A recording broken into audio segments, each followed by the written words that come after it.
Harmony Creek, Dakota Territory, summer 1878. The heat inside the general store was a thick, stale blanket woven from the smells of dust, cured tobacco, and dried apples. Ann Lee stood before the counter, her small frame made even smaller by the towering shelves and the weight of the silence around her. She was 18, but hardship had carved away any softness, leaving a delicate but unbending resilience. Her brown prairie dress was worn thin at the elbows and hem, scrubbed clean but permanently faded by a sun that was not her own. On the worn planks of the counter she had laid out her offering, a small stack of neatly folded linen scraps, each one adorned with a small, perfect line of stitching. A blossoming vine here, a tiny, intricate sparrow there. It was all she had to trade for a scoop of flour. Mr. Henderson, the store owner, was peering at the work through his spectacles, his expression one of weary consideration, when a voice cut through the stillness. "What's that supposed to be worth? A thimbleful of beans?" Jed Blevins leaned against a pickle barrel, his thumbs hooked in his belt, a smirk pulling at his lips. His two companions chuckled, a low, greasy sound that clung to the air. Ann Lee did not look at them. She kept her eyes on Mr. Henderson, her back straight, her hands clasped tightly in front of her to keep them from trembling. Blevins took a step closer, his boots loud on the floorboards.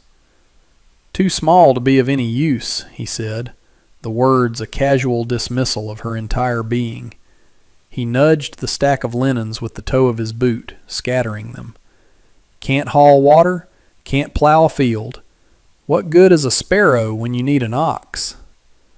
Mr. Henderson sighed but said nothing. The other customers in the store, a farmer's wife, a pair of prospectors, suddenly found the contents of the shelves deeply fascinating. Ann Lee knelt, her movements precise and contained, and began to gather the scattered pieces of her labor. Each stitch felt like a mockery now. The shame was a hot coal in her throat. Just as her fingers closed around the last scrap, the door creaked open. The rectangle of bright, dusty sunlight that fell across the floor was almost entirely blocked by the silhouette of a man. He was immense, a figure seemingly carved from the mountain itself, his shoulders filling the doorway. Long, dark hair and a thick beard obscured much of his face, but his presence alone was enough to suck the sound from the room. He stepped inside, and the floorboards groaned under his weight. He moved with a slow, deliberate grace that was at odds with his size, his eyes sweeping over the scene, Blevins and his sneering friends, the averted gazes of the others, and the small woman kneeling on the floor. He did not speak. He did not have to. His silence was louder than Blevins's taunts. The smirk on Blevins's face faltered, replaced by a sullen resentment. The giant mountain man had shifted the very air in the room, turning their casual cruelty into a spectacle of cowardice. The mountain man, whose name was Rowan, paid Blevins and his cronies no mind. His gaze passed over them as if they were nothing more than cracks in the wall, and came to rest for a moment on the store owner. He moved toward the counter, his worn leather boots making soft, heavy sounds on the wood. The space seemed to shrink around him. He stood beside Ann Lee, who had just finished gathering her linens, and laid a few coins on the counter. A heavy canvas sack of flour onto the counter with a grunt, then wrapped a thick slab of bacon in brown paper. Rowan paid, his large hands, calloused and scarred, handling the small coins with surprising delicacy. Ann Lee stood, clutching her small bundle of embroidery to her chest, preparing to leave with the familiar ache of defeat. She expected him to go, to disappear back into the wilderness he so clearly belonged to. Instead, he picked up the heavy sack of flour as if it weighed nothing. He turned, and for a brief, startling moment, his eyes met hers. They were a deep, clear gray, like a mountain lake just after a storm. There was no pity in them, only a calm, steady observation. Then he looked away. He walked toward the door, but paused beside her. With a quiet, fluid motion, he set the sack of flour down on the floor, right next to her feet. He didn't say a word. He didn't offer a glance. He simply placed the provision there, a solid, undeniable fact on the dusty floorboards, and then he was gone, the sunlight flooding back into the room as the door swung shut behind him. The silence he left behind was different. It was thick with judgment. Blevins muttered something under his breath and shoved his way out of the store, his friends trailing behind him like dogs. The farmer's wife finally looked at An Lee, her expression a mixture of guilt and reluctant respect. Mr. Henderson cleared his throat and pushed a small bag of cornmeal toward her. "For the stitching," he mumbled, not meeting her eye. An Lee looked down at the sack of flour. It was a lifeline. It was also a brand, a public declaration of her need.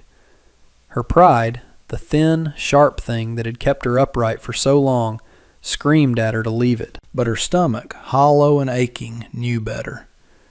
With a deep breath that felt like swallowing broken glass, she slid her embroidered linens back onto the counter, accepted the cornmeal, and then bent to hoist the heavy sack of flour. It was nearly half her weight, but she managed to get it onto her shoulder, her body straining with the effort. She walked out of the store without looking back, her head held high, the weight on her shoulder a testament to both another's kindness and the world's contempt. The path to her shelter was a dusty track that wound away from the main street, past the last respectable house and into the scrubland that bordered the deep woods.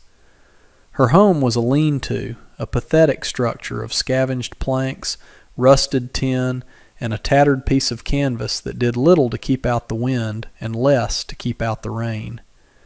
She spent her days in a cycle of relentless effort, foraged for wild onions and berries. Her eyes scanning the undergrowth with the sharp focus of a predator, because hunger was a predator that was always stalking her. The flour from the mountain man was a temporary reprieve, a small wall against the encroaching desperation. She used it sparingly, making small, flat cakes that she cooked over a tiny fire, the smoke curling up into the vast, indifferent sky. A week later, a summer squall blew in from the west, the sky turning a bruised purple. The wind tore at her canvas roof, and rain lashed down, turning the dirt floor of her shelter to mud. She huddled in the driest corner, a thin blanket wrapped around her shoulders, listening to the storm rage.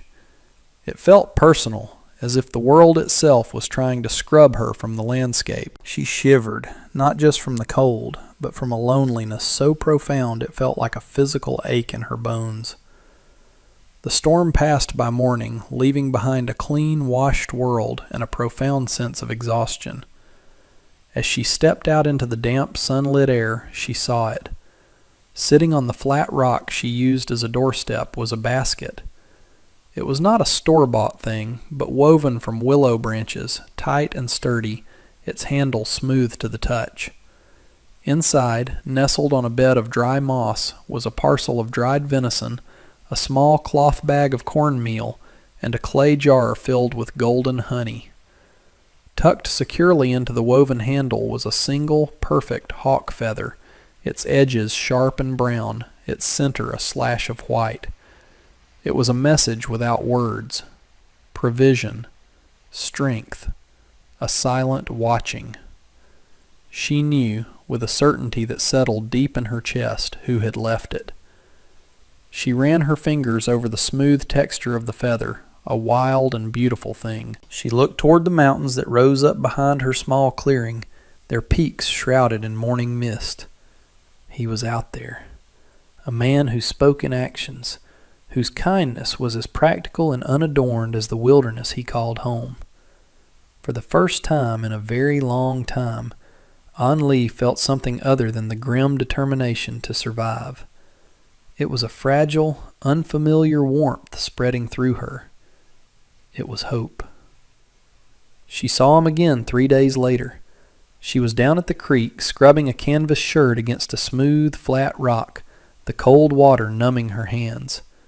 She was so focused on her task, on the rhythm of scrape and rinse, that she didn't hear him approach. It was his shadow that alerted her, falling over her, a sudden eclipse of the morning sun. She looked up, startled, her heart leaping into her throat. Rowan stood on the bank, silent as a deer, his massive form seeming to blend with the tall pines behind him. Dully. He let the silence stretch. A dully.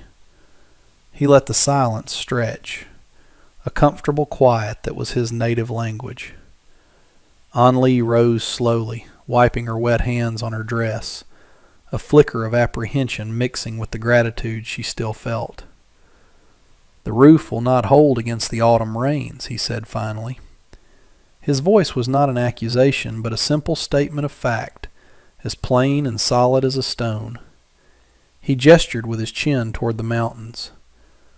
"There is a stand of good pine on the ridge, strong wood."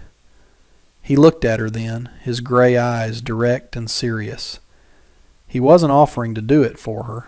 It wasn't charity. It was a proposal. "I can fell the trees," he said. "The logs will be too heavy for you to move alone, but you can strip the bark. It is a two-person job." He was offering her a stake in her own salvation. He was offering her dignity wrapped in the guise of hard labor. He saw her not as a frail sparrow to be pitied, but as a potential partner, someone capable of work. The phrase Blevins had used, "too small to be of any use," echoed in her mind, but this time it had no power. This man, this giant from the wilderness, was telling her she was of use, that her small hands could contribute to the building of her own home. A wave of emotion, fierce and unfamiliar, washed over her. It was the feeling of being truly seen. She gave a single, decisive nod. "Yes," she said, her voice clear and steady. "I will help." He nodded back, a small, almost imperceptible motion. "Tomorrow," he said, "at sunrise." And then he turned and walked back into the woods, disappearing as silently as he had arrived, leaving An Lee by the creek with a wet shirt in her hands and the promise of a solid roof over her head. The work of her hands would no longer be for mere scraps. It would be for permanence. It would be for a home. The next morning the air was cool and sharp with the scent of pine. An Lee met Rowan at the edge of the woods as the first light spilled over the mountains. He handed her a tool she had never held before, a draw knife, its wooden handles worn smooth with use, its steel blade honed to a razor's edge. He showed her how to use it, his large hands guiding hers for a brief moment, his touch surprisingly gentle. Then the work began. The sound of Rowan's axe became the rhythm of their days, a series of powerful, resonant cracks that echoed through the valley, followed by the deep groan and thunderous crash of a falling pine. His strength was awesome, a force of nature in itself, yet it was controlled, precise. He was not just tearing the trees down, he was harvesting them, with a respect that seemed almost reverent. While he moved deeper into the stand, An Lee began her own work on the first felled log. She straddled the massive trunk, braced her feet, and pulled the draw knife toward her. The first strip of bark came away reluctantly, but then she found the grain, the rhythm. Long, fragrant ribbons of pine bark began to peel away, revealing the pale, clean wood beneath.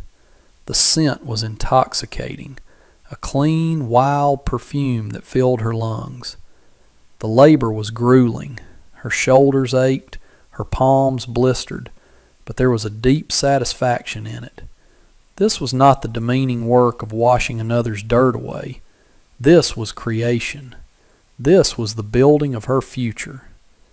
They worked mostly in silence, but it was a shared, comfortable silence, punctuated by the sounds of their labor.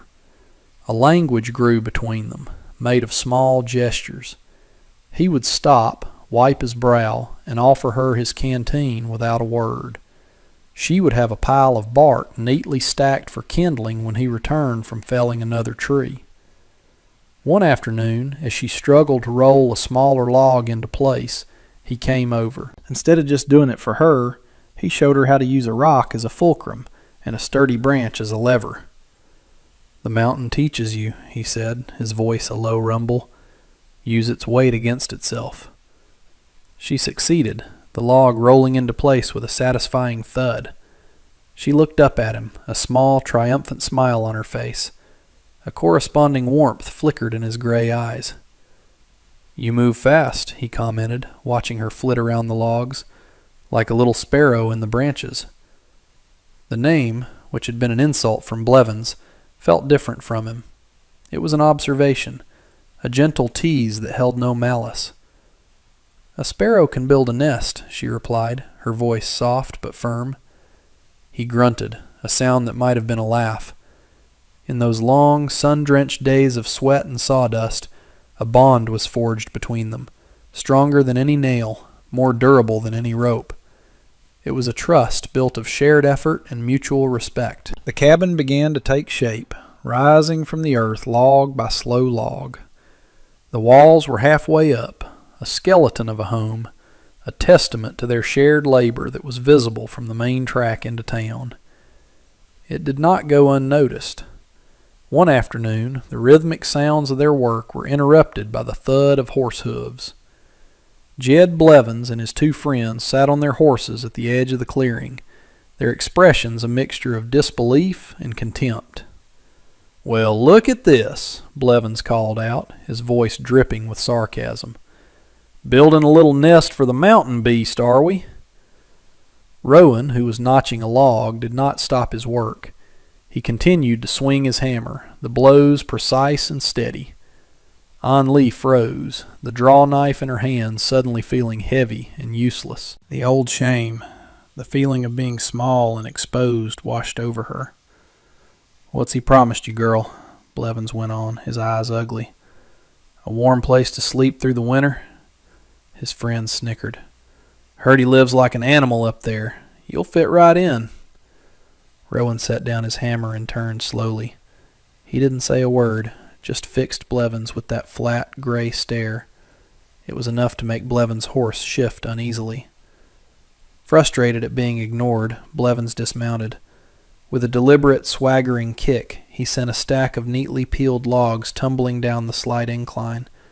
They scattered like spilled matchsticks, undoing hours of An Lee's work. A sharp cry escaped her lips.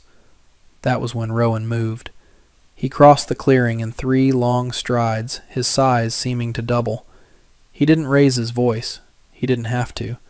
He simply stood in front of Blevins, a silent, immovable wall of muscle and quiet fury.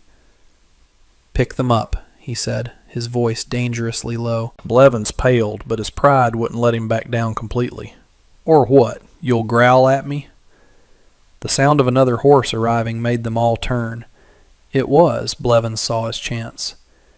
"No trouble. 100 level. 100 million billion." Blevins saw his chance. "No trouble, Sheriff. Just wondering about the legality of this structure. Squatting on town-adjacent land, isn't she?" The sheriff turned his attention to An Lee, his eyes dismissive. He was a man who listened to the loudest, most familiar voices. "He has a point, miss," Sheriff Miller said, his tone one of performative fairness. "There are rules. You can't just build wherever you please. I'm afraid you'll have to stop construction until we can sort this out at the town hall." He was placing the entire burden of the conflict, the entire weight of the law, squarely on her small shoulders. Just as the sheriff's words hung in the air, a final, crushing blow, another sound joined the tense tableau. The steady, unhurried clip-clop of a buggy. It pulled up at the edge of the clearing, and from it descended Martha Henderson, the wife of the general store owner. She was a woman in her 50s, her hair pulled back in a neat gray bun, her dress plain but immaculate. She possessed an unshakable composure that commanded more respect in Harmony Creek than any lawman's badge. Trace of alarm. Is there a problem with trace of alarm? "Is there a problem with Miss Onlee's new home?" The sheriff, caught off guard, tipped his hat. "Afternoon, Martha. Just a matter of land claims. Blevins here raised a concern." Martha turned her cool, intelligent gaze on Jed Blevins, who shuffled his feet. "A concern for the law, Jedediah? That's a recent development for you." A faint flush crept up Blevins' neck. Martha then addressed the sheriff directly, her tone turning from wry to factual. "This plot of land, from the Crete to the Old Oak, was designated as charity land by the town council in the spring of '68. It is to be made available to any soul in need who possesses the will to work it and make it productive. I should know. My father, Councilman Albright, wrote the charter himself. It's filed in the town records, 3rd page of the June meeting minutes." The sheriff blinked, his blustering authority deflating like a pricked balloon. He had no answer to such precise, documented history. Martha wasn't finished. She turned her attention back to Blevins, her voice softening but losing none of its steel. "And I recall, Jedediah, your own father making use of that same charity after the fire that took his barn that very same year. The whole town came together to help him rebuild. Some people," she said, her eyes sweeping over the scattered logs, "have tragically short memories when it comes to the struggles of others." The public rebuke was devastating. Blevins's face was a mask of sullen fury. He stammered something about not knowing, then mounted his horse and rode away, his friends scrambling to follow. Martha watched them go, then turned to the sheriff. "I believe the matter is settled," she said. It was not a question. "Yes, ma'am," he mumbled, and with a final, uncertain glance at Onlee and Rowan, he too departed. Martha walked over to Onlee, her expression softening into one of quiet kindness. "You keep building," she said. "A body has a right to a roof over their head." She had not only defended Onlee, she had validated her, affirmed her right to exist and to thrive, using the town's own history as her weapon and her shield. Martha's public stand was a stone dropped into the stagnant pond of the town's indifference. The ripples spread quickly. The next morning, as Onlee and Rowan resumed their work, a man named Peterson, a carpenter who had been in the store during that first humiliation, arrived at the clearing. He didn't say much, just tipped his hat and set down a sturdy, well-made window frame, complete with a pane of actual glass. "Figured you'd be needin' this," he muttered, before turning and leaving as quietly as he'd come. Onlee stared at the frame, at the way the morning light caught on the glass, a small rectangle of impossible luxury. Later that day, the farmer's wife who had so studiously ignored her plight now appeared, her 2 grown sons in tow. They carried a small pot-bellied stove between them, its cast-iron surface black and solid. "Gets cold here come October," she said, her gaze direct and apologetic. "This was just sitting in our barn." It wasn't a parade of grand gestures. It was a slow, quiet procession of practical offerings, each one a silent apology, a tangible piece of the community's reversal. A rancher dropped off a bundle of thick wool blankets. The blacksmith sent over a box of nails of varying sizes. Each gift was left with minimal fuss, a recognition that their earlier silence had been a form of harm, and that action was the only appropriate penance. Rowan watched it all with his usual quiet observation, nodding his thanks to those who met his eye. He understood this language of deeds. He saw the shift, the slow turning of the town's heart, prompted by one woman's courage. Onlee accepted each offering with a grace that was both profound and heartbreaking. She, who had been deemed worthless, was now the recipient of the town's collective conscience. She thanked each person with a quiet, dignified nod, her gratitude too deep for simple words. The cabin was no longer just her and Rowan's project. It had become a community endeavor, a structure being raised not just from logs and nails, but from remorse and a rediscovered sense of decency. The walls that were once a symbol of her isolation were now being built by the very people who had enforced it. She was no longer the outsider at the edge of town. She was a neighbor whose home was being woven into the fabric of Harmony Creek. The change was a balm on the raw wound of her exclusion. A hopeful light pushed back the long shadows of her past. The cabin was nearly finished. The last log was in place. The roof was sealed with pitch and sod, and the window frame Mr. Peterson had brought was set snugly in the western wall. The inside smelled of raw pine and clean earth, a scent of safety and permanence. Evening was falling, and a cool breeze whispered through the trees, but inside the small single room it was still and peaceful. An Lee was sweeping the last of the wood shavings out the door while Rowan was fitting the heavy plank door to its leather hinges. They worked in the comfortable silence that had become their custom, their movements synchronized by weeks of shared labor. When the door was hung, Rowan closed it, shutting out the fading light and enveloping them in the cozy dimness of the interior. "It is done," he said, his low voice filled with a quiet satisfaction. He turned to face her. In his large hand he held something. He opened his palm, and resting there was a simple leather cord. Tied to it was a single river stone, worn smooth and gray, with dark lines running through it like veins. It was a perfect stone, one that fit comfortably in the palm, its surface polished to a soft sheen from what must have been weeks of handling. "I found it in the creek," he said, his gaze steady on hers. "A stone holds its place. The water rushes over it, the seasons change, but it remains. It does not wash away." It was the longest speech she had ever heard him make. Every word was a promise. It was a vow of constancy, of permanence, of a strength that endures.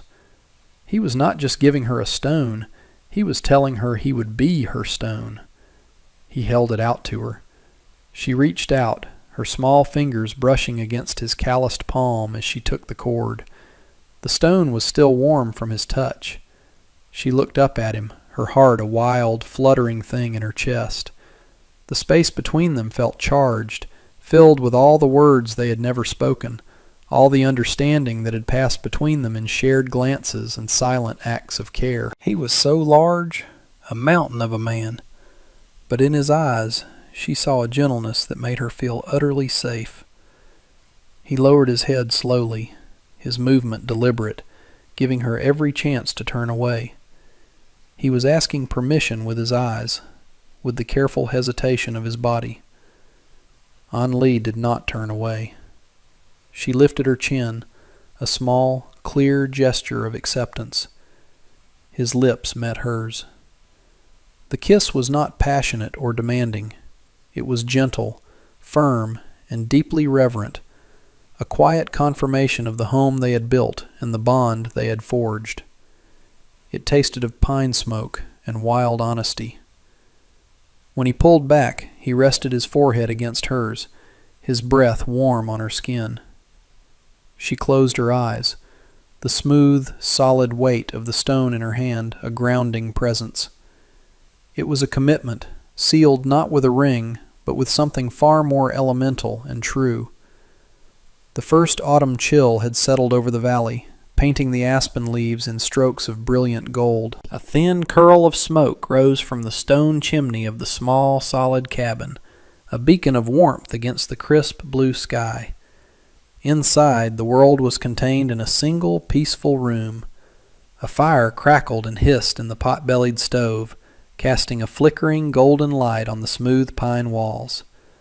The hawk feather Rowan had left for her so long ago now stood in a small clay jar on the mantelpiece, a reminder of the first fragile seed of hope. An Lee moved about the small space with an easy grace, the stone necklace a cool, constant weight against her collarbone. She was stirring a pot of venison stew, the savory aroma of onions and wild herbs filling the room. The worn brown dress was gone, replaced by a simple one of dark blue wool that Martha Henderson had given her, its color matching the twilight deepening outside the single glass window. Rowan sat at the small, sturdy table he had built, his large frame hunched in concentration. He was mending a tear in a leather strap, his scarred hands moving with a practiced, meticulous skill. The light from the fire caught in his dark hair and beard, tracing lines of silver and gold. Every so often he would pause in his work and simply watch her. A quiet, profound contentment settled deep in his features. He was a man who had spent his life in the solitary company of mountains, but here, in this small space they had built together, he had found a different kind of peace. An Lee felt his gaze on her. She looked over her shoulder, a small, genuine smile touching her lips. It was a smile free of fear, free of the constant grinding weight of survival. It was the smile of a woman who was home. He returned the smile, a subtle lifting at the corners of his mouth that made his gray eyes soften and warm. There was no need for words. Everything they needed to say to one another was already there, in the solid walls around them, in the shared warmth of the fire, in the simple domestic rhythm of their evening. The cabin was more than a shelter from the coming winter. It was a sanctuary, a place born of public cruelty and private kindness, a testament to the fact that even in the harshest territory, a home could be built and a family could be chosen. One log, one stone, one quiet promise at a time. The world outside, with its judgment and its noise, faded away, leaving only the sound of the crackling fire and the steady beat of two hearts that had found their place.